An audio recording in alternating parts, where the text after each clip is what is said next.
On ne peut pas citer Angélique Kidjo sans citer évidemment Makeba.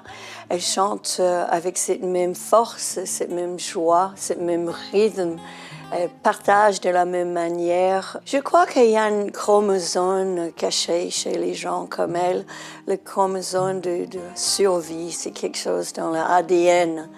Qu'on est survivante ou pas, qu'on peut porter cette lumière, qu'on peut prendre nos peines et les utiliser à faire du bien. Tous les artistes que j'ai connus qui sont passés par des notions d'exil sont évidemment beaucoup plus conscients, beaucoup plus forts, beaucoup plus impliqués dans une forme de réflexion. Et si ce sont des musiciens, je crois que ça se reflète dans leurs chansons. Je crois qu'Angélique Kidjo représente aujourd'hui tout ce qu'on espère en étant chanteuse féminine, d'être, simplement être. C'est une femme estimable. C'est une femme talentueuse, c'est une femme généreuse, mais c'est aussi une femme forte qui sait ce qu'elle veut. Mais Kidjo aussi, c'est quand même de l'engagement ferme. Hein. Ce n'est pas symboliquement une petite phrase au hasard. Quand je dis qu'elle est généreuse, courageuse, lucide, elle ne se laisse pas manipuler. Hein. C'est vraiment une icône pour toutes les femmes, pas seulement pour le continent africain. Et ça, c'est très important. Car elle représente de l'espoir, mais elle représente aussi quelqu'un qui est parti de chez eux, qui était ailleurs et qui a fait un nom, qui est ambassadrice quelque part. Les femmes africaines que je connais, qui sont importantes d'un point de vue artistique par exemple, ne sont pas qu'artistes.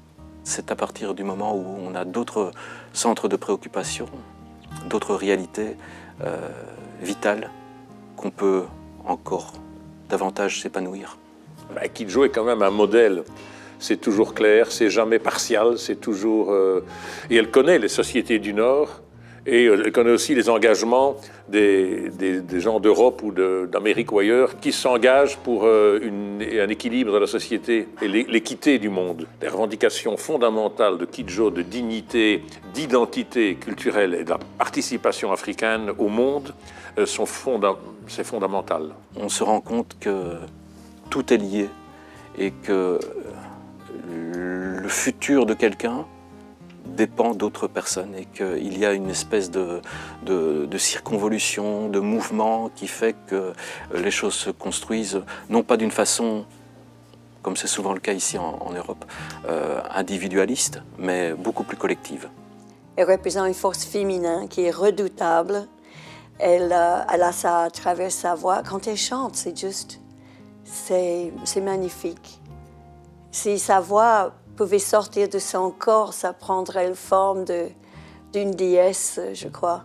C'est très intéressant, cette force qui est auditive, visuelle.